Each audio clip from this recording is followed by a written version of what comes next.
that song. Mike's Daily Podcast. I won't get into the whole controversy. Mike's Daily Podcast. The controversy of the show called Mike's Daily Podcast. But is it really daily? Does it last that long? Is it a long podcast? I don't know. Is that wrong? Is it a podcast where someone sings at the beginning and tries to sing, but he can't sing very well? That's what it is. I think only time will tell. You have to listen to the whole thing. Which I'll make it a short one today in honor of you. Mike's Daily Podcast. In honor of that, the controversy of which I speak would be the Mike's whole vaccination Daily thing right now. Podcast. I heard someone say something about equating getting a vaccine with wearing a helmet if you ride a motorcycle. Hey, if you ride a motorcycle, you should wear a helmet. But if you don't ride a motorcycle, then you don't need the helmet. And I go, wait, what, huh? I guess I get that, but I don't see how that equates to... Do you mean if you don't want to live, don't get a vaccine? If you don't want to go outside and interact with anybody? Or are you that careful? I don't know. People think they're super people or something, that this virus won't get them. Virus, vaccine, all these V words. It's very, very vicious. But that's, I don't know. Cafe, I don't know. It was an interesting, it's what is being talked about often in the world of talk. Be that talk radio or on the TV screens. People are chatting about it. And then there is this little thing called my lovely lady friend. She's not a thing. Well, I guess we're all things, aren't we? We're all objects. But humans are a little more than objects because they're humans and they have a heart. And here's today's podcast picture. And my lovely lady friend has a heart. What is he talking about on this show today? The podcast picture is not of my lovely lady friend, but it is a picture that she took last evening when the sun, that other thing, the moon, that thing. When that thing was out last night, it was pretty full, although I don't think it's fully full, but it was bright in Podcaster Valley. And you can see that wonderful picture she took at mikesdailypodcast.com. And actually, this picture was taken at the Field of Dreams, which is a lovely spot that this guy used to run around on. The late, great Basil the Boxer. Even when his back legs were starting to fail him, he could still somehow run on the Field of Dreams, where this picture was taken. It was magical. That's why we called it the Field of Dreams. You build it, and they will show up. So my lovely lady friend wanted me to watch a movie last night because it was a Saturday night. Why not? I guess that makes it all right. So we decided to have ourselves a little movie night. So we're looking through Netflix. I really hate Netflix. Can I say that? I know hate's a strong word, but I don't like it. I don't have Netflix. We were actually looking at it through her account. I canceled Netflix at the beginning of 2018. I don't know if you have listened to this podcast for that long. This, by the way, is FF episode 2310, 2310, 2310, and we're at Cafe Anyway somewhere in Podcaster Valley 10. So I canceled it back then. I said there's nothing on here I wanted to watch. There was one thing, and I finished watching it. It was the thing about FDR, that thing. FDR was the Ken Burns documentary. It was fascinating. He passed away in the presence of a couple of women, surrounded by women. FDR. I believe that's how it was described. And that's not a bad way to go. So, my point being that my lovely lady friend is awesome. She's a woman that I adore, and she picked a movie on Netflix to watch because she really wanted to watch a movie, and it was called Nocturnal Animals. And I will tell you right now, no, it's not a documentary about bats and raccoons No. It's about Amy Adams, and she's really rich, and she's some kind of art assemblage. I don't know what you call them. They put the stuff together. An art planner, art curator. There we go. The Curator. And so she's a curator. They should have just called it the Curator. Art gallery owner. So she lives in Los Angeles. And she is married to Armie Hammer, which I didn't know. There's all kinds of wow going on with him. And apparently he did some bad things, and the Me Too movement has cancel cultured him, if I may throw a bunch of... So, cancel culture, by the way, if we may take a quick little detour, I don't understand why a lot of conservative talk show hosts are so afraid of being canceled. Yesterday, I was discussing why so many conservative talk show hosts are afraid of A, vaccines and getting a shot, and B, wearing a mask. I don't get that. Why are you so scared of these things? These foolish things remind me of you. Instead, what the cancel culture is, so what is the worst thing cancel culture can do? Oh, let's see. Twitter can kick you off. YouTube can kick you off, and Facebook can kick you off. All right, well, I thought you don't like social media. And aren't there all these conservative social media that are showing up now? And how about this? And this is a big point that conservatives say. I know this because my mom has said this to me. She's very conservative, very Republican, and that is the free market system. The free market system says that if you allow the market to be free and to do things, and to do the little market things they do, that the strong will survive. It's like the Darwinism of the, not social Darwinism, but the business Darwinism, if that's a thing, corporate Darwinism. So, that being said, how come there's all this worry about getting kicked off of Twitter when you can just go to the whatever the conservative equivalent is? Aren't there some new ones like, oh, what is it called? There's the new, people are trying to make them grow, these new ones. Not Periscope. I'll do a quick Bing. See, I'm not even using Google to search stuff. I use Bing. So there you go. I'm giving Bing, Google a run for their money by using a different search engine. Perhaps you, as we go outside a cafe anyway, where we bring you Mike's Daily Podcast somewhere in Podcastro Valentino, don't want to use Google because you hate Google because they're selling your information. Maybe you go to a different search engine that you know won't do that. There's options out there, folks. There's options out there, conservative talk show hosts. How come you're worried about being canceled? You're being canceled by somebody that you can end up canceling by you telling people to use a different service. I don't get why that is such a big... When they talk about that, it annoys me. Because I'm thinking, aren't you then putting power to something you don't think should have power? Hold on. I'm being summoned. Just a moment. Later that day. I was summoned. Now I'm back. Outside a cafe anyway, somewhere in Podcastro Valley. So going to redstate.com, I can just see quickly here, there are quite a few social media platforms that if you don't like Twitter, if you're afraid of being canceled on Twitter or YouTube, this is where you can go. Parler, according to redstate.com, is arguably the most popular alternative social media platform on the block right now.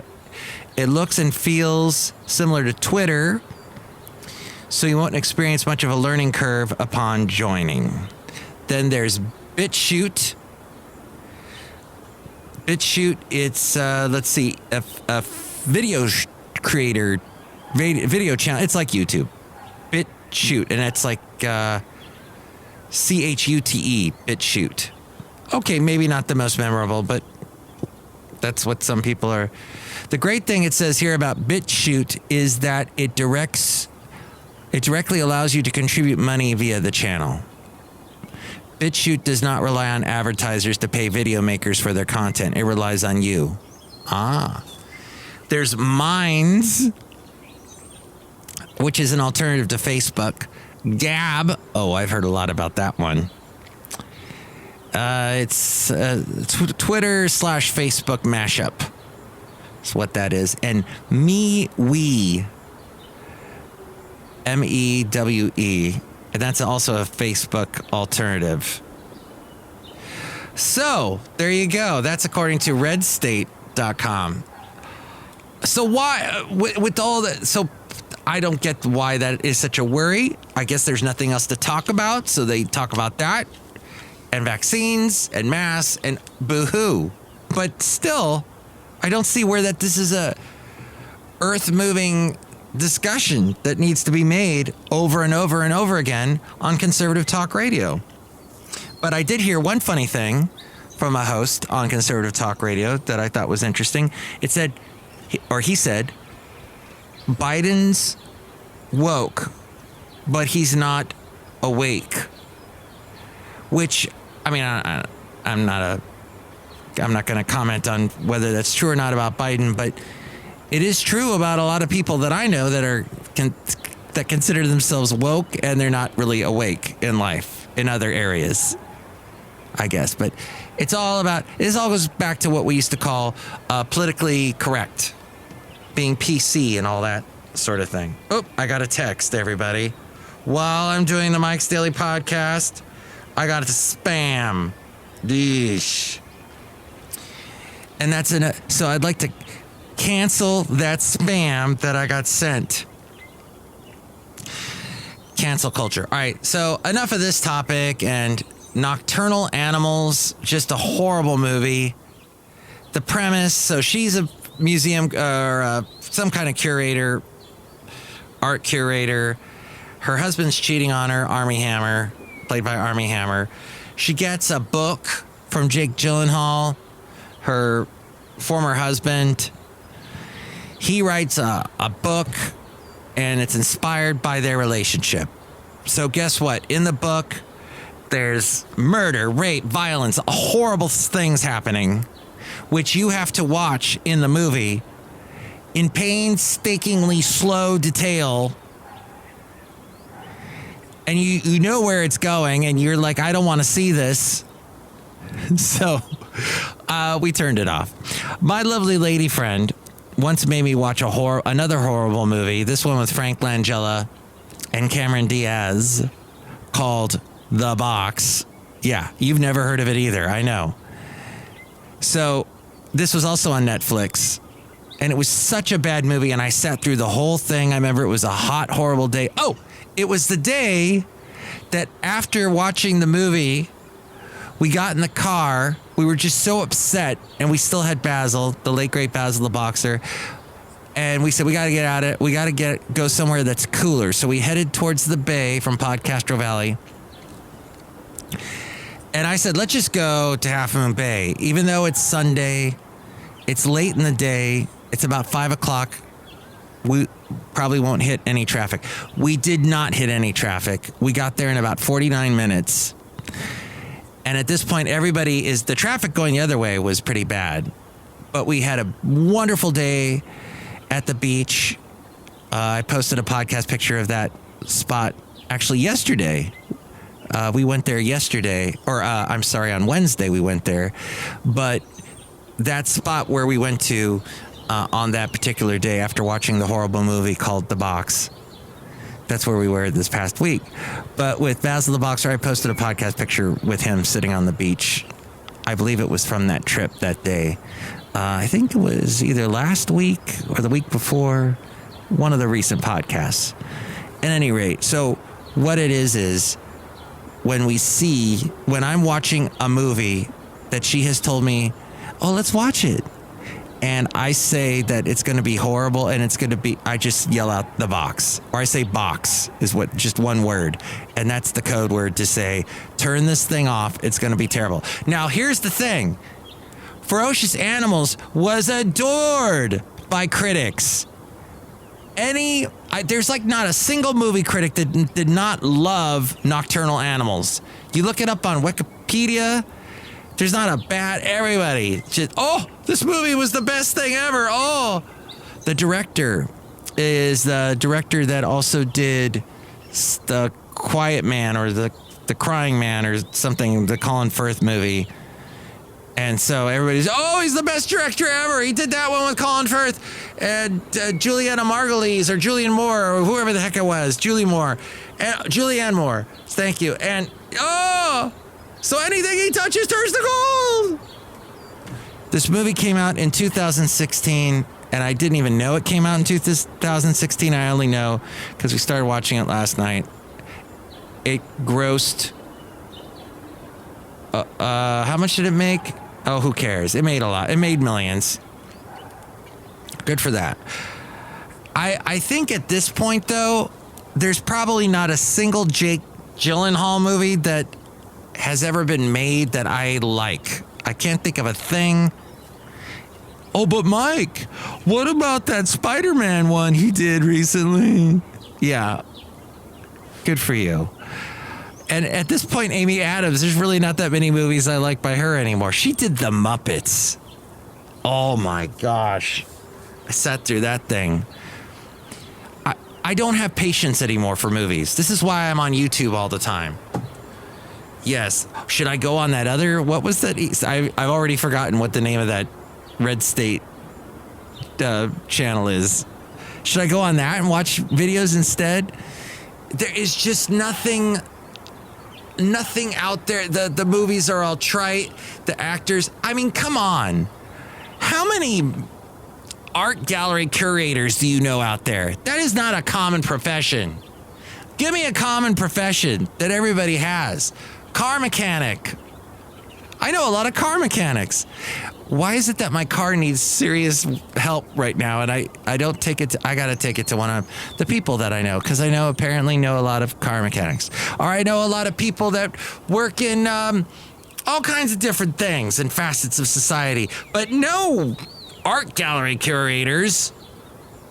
Oh, Chris Rock has COVID. But he said he used this when he told the news about that. He said, get vaccinated. Trust me, you don't want this. He apparently had the Johnson & Johnson.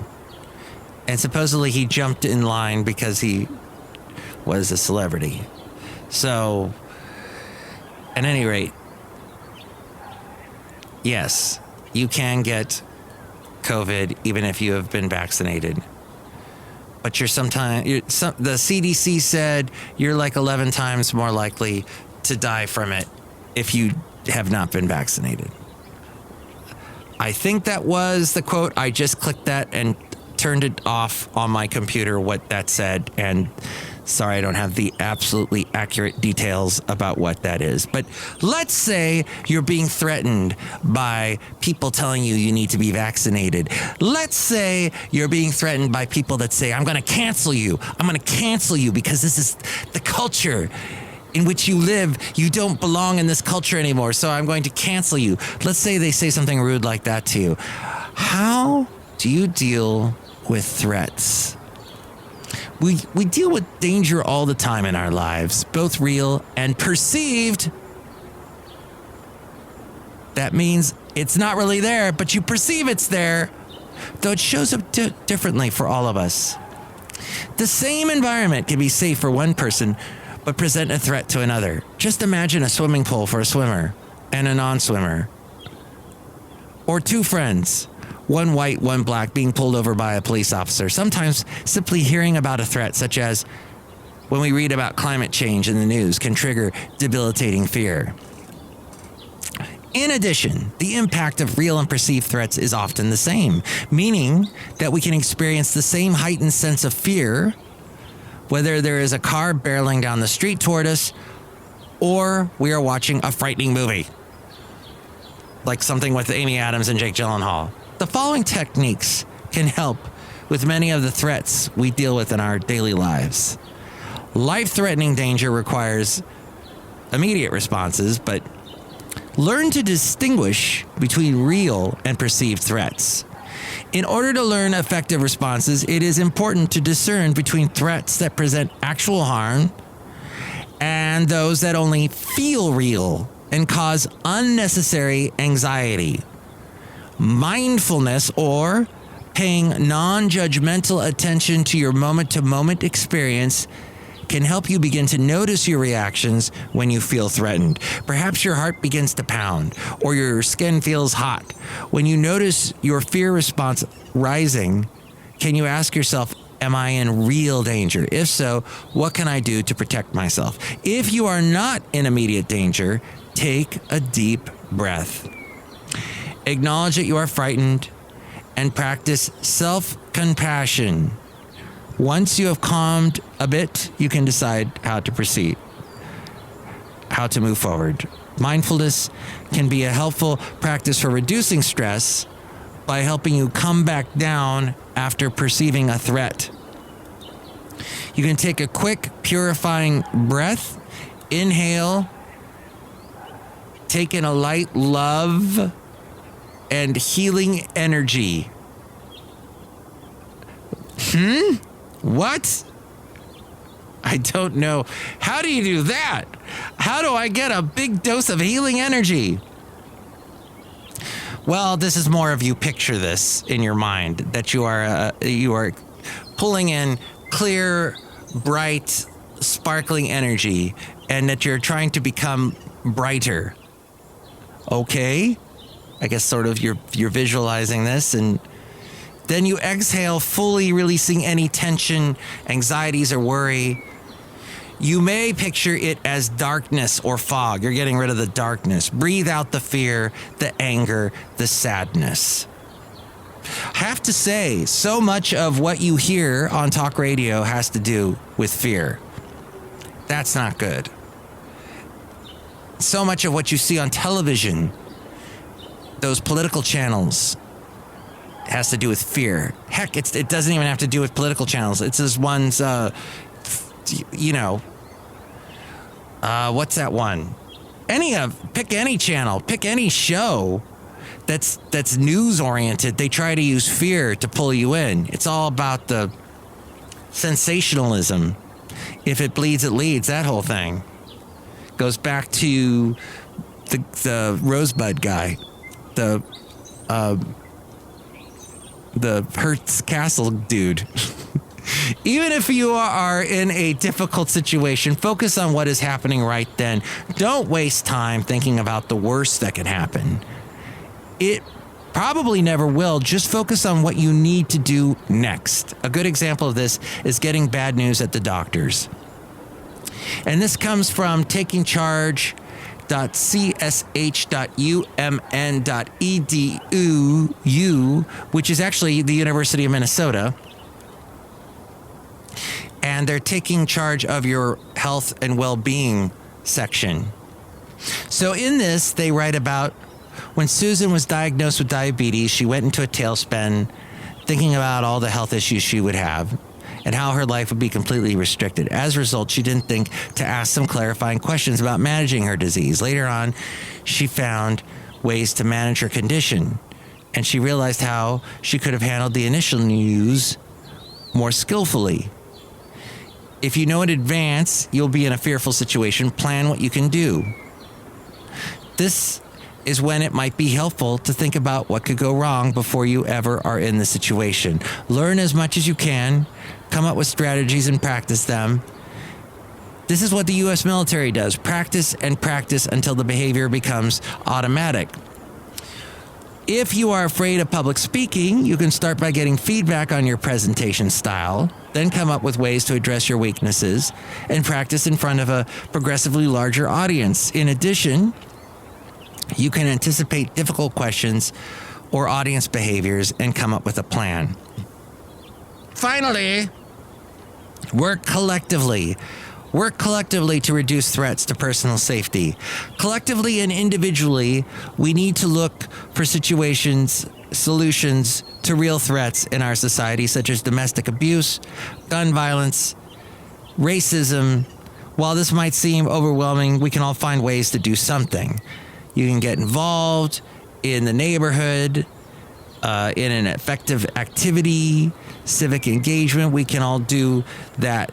Reduces violence and crime. Planting vegetation in high crime neighborhoods is another simple action that has been shown to reduce violence and increase connectedness. I wonder why that is. Is it the way that plants are all interconnected, with the branches and whatnot, and the roots kind of mix with each other, and that's how we all are? We're all connected. Is that what it is? We see the bigger metaphor of it all. Asking about domestic violence in a non-judgmental way helps victims come forward. One approach is gentle action. The key here is to listen and work with others to identify issues, then start with small, simple steps, engaging people within the community. See what unfolds and make adjustments as necessary. This from Louise Delagran and Andrea Upmore. They are both from the University of, they work with, they're in Minneapolis. So one has an MA and an MED, and they do research, these two, and that's what they came up with. So Louise and Andrea, thank you for that. Andrea has an MFA, and she's one of the producers of the Taking Charge website that I pulled this from. Thank you, Andrea. All right, there you go. Is everything a threat in this world? Oh, I didn't even know what this was. An MED, that's a master's degree in education. That's what I think Andrea has. Includes coursework focused on using evidence-based research to inform curriculum and instruction, creating useful assessments, and developing differentiated instruction to serve the needs of all students. Maybe it's all about getting educated. Maybe that's all it is. But we're outside a cafe anyway, somewhere in Podcastro Valley, the last place on earth. Look who's here. Hi, Mike. It's Benita the Rodeo Queen. How y'all doing? It's a disgruntled fiddle player tell you what. What? Nilly is here too. That is Benita's horse. It's a great horse, by the way. Hi, Nilly. Good to see you there. Okay. Disgruntled fiddle player, I thought you would say something about mask wearing and whatnot. Yeah, I don't like masks. I think we all wear a mask, metaphorically, using that big word you just said. And I think we all have a mask on in life. But, we shouldn't wear one over our mouths. Don't you think, though, masks, not only the same guy that said the thing about Biden and the woke joke, he was also saying about how masks that we wear on our faces, it's basically using a chain link fence to hold back a wall of water, which I don't know. This guy is not a scientist. I don't know how he knows that, but yes, it seems in my past year dealing with the pandemic, wearing a mask has helped me considerably not catch COVID, not that I know of anyway. Of course, you sometimes show symptoms, but other things that I've caught in the past. Yeah, it's all sham, and you're just contributing to it with your liberal agenda. I don't have one of those, sorry. It's not. My only agenda in life right now is to try to find some sleep. I can go on and on about how many things have woken me up in this world. My job, the stupid, there's always a huge truck that has to park in front of my house, and some guy's got to jump out of it with a sledgehammer, and then the rest of the sleep time is shot. So boo-hoo for me. Look who else is here. Hello, Mike. I made the delicious root beer. Have some right now. But at least I don't have COVID. Not that I know of. I mean, I'll be showing symptoms. Who knows? Does this root beer have any COVID in it? Yeah, okay, whatever. Drink it right now. I'll cut you. I'm not going to drink it, so feel free to cut me because I don't want the COVID. Next show, it'll be the wonderful, but I don't know, Madame Rootabega, Valentino and Bison Bentley stopping by. Hopefully your week is good. Have a great week. And if you'd like to chime in about anything that we covered today, 336MM Daily. 3 + 3 = 6. MM as in Mike Matthews. Daily as in what this podcast has been now for a couple of days. We will try to continue to be so, but we always get interrupted. That's how it goes here. But yes, with more ways to reach me, here's a friend. Mike's Daily Podcast is written and produced and performed by Mike Matthews. His podcast is super easy to find. Download or listen to his show and read his blog at mikesdailypodcast.com. Email Mike now at mikesdailypodcast@gmail.com. See you tomorrow. Bye.